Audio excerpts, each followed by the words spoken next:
নমস্কার। ভারতের সবচেয়ে ধনী কারা? আর তারা থাকেনই বা কোথায়? মানে তাদের বাড়িঘর কেমন?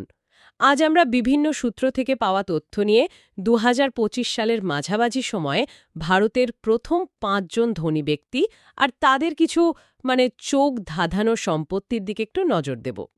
উদ্দেশ্যটা হলো তাদের ঐশ্বর্য, বিশেষ করে বাড়ির মাধ্যমে সেটার একটা ধারণা পাওয়া আর কি। হুম, ঠিক। আর শুধু সম্পত্তির হিসেব নয়, বরং এর মধ্যে দিয়ে তাদের লাইফস্টাইল, পরিচিতি বা হয়তো তাদের ব্যবসার দর্শন, সেটাও কিছুটা বোঝা যায় কিনা দেখা যাক। তাহলে শুরু করা যাক। একদম প্রথম নামটি দিয়ে, মুকেশ আম্বানি। তার আনুমানিক সম্পত্তি এই ধরুন $১১৫ বিলিয়ন কাছাকাছি, মানে বিশ্বে প্রথম ১৫ জনের মধ্যে। রিলায়েন্স ইন্ডাস্ট্রিজে তো কর্ণধারণী, তেল, টেলিকম, রিটেল সব দিকেই আছেন। হ্যাঁ, রিলায়েন্স তো বিশাল ব্যাপার। কিন্তু আম্বানি বললেই এখন সবার আগে যেটা মনে আসে সেটা হলো মুম্বাইতে তার বাড়ি আন্তিলিয়া। ভাবা যায় ২৭ তলার একটা ব্যক্তিগত স্কাইস্ক্র্যাপার। ২০২৩-এর হিসেবেই এর দাম ছিল প্রায় $৪.৬ বিলিয়ন। অবিশ্বাস্য। আর ভেতরে কি নেই?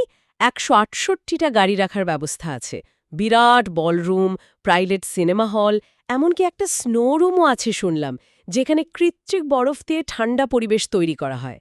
তারপর একাধিক সুইমিং পুল, স্পা, মন্দির সে তো আছেই।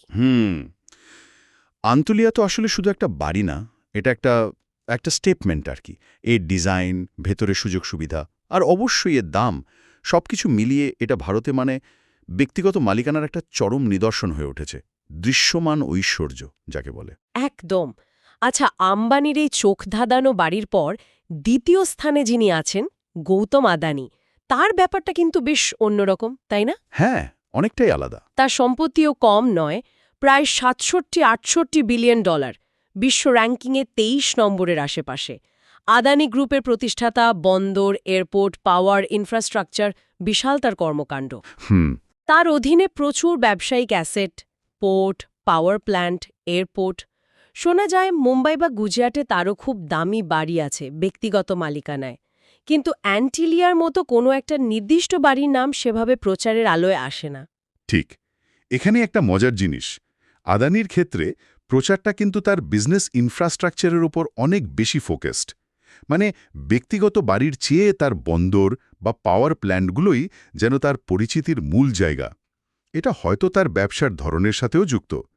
ইনফ্রাস্ট্রাকচার ব্যবসায় দৃশ্যমান অ্যাসেটটাই হয়তো বেশি গুরুত্বপূর্ণ।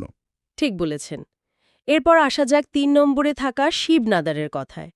প্রায় $৩৮ বিলিয়ন সম্পত্তি, বিশ্বে প্রায় ৪৬ থেকে ৪৮ নম্বরের মধ্যে।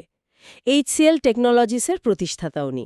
ভারতের আইটি সেক্টরের একজন দিকপাল। হ্যাঁ, জানা যায় দিল্লি, এনসিআর, চেন্নাইতে তার বিলাসবহুল বাড়ি আছে। আবার শিব নাদার ফাউন্ডেশনের বিশাল ক্যাম্পাসও রয়েছে। কিন্তু তার ব্যক্তিগত বাড়িঘরের ডিটেলস নিয়ে খুব বেশি তথ্য পাওয়া যায় না। বেশ একটা গোপনীয়তা আছে। এটাও একটা প্যাটার্ন। আদানির যেমন ব্যবসায়িক ফোকাস, নাদারের ক্ষেত্রে এই প্রাইভেসি।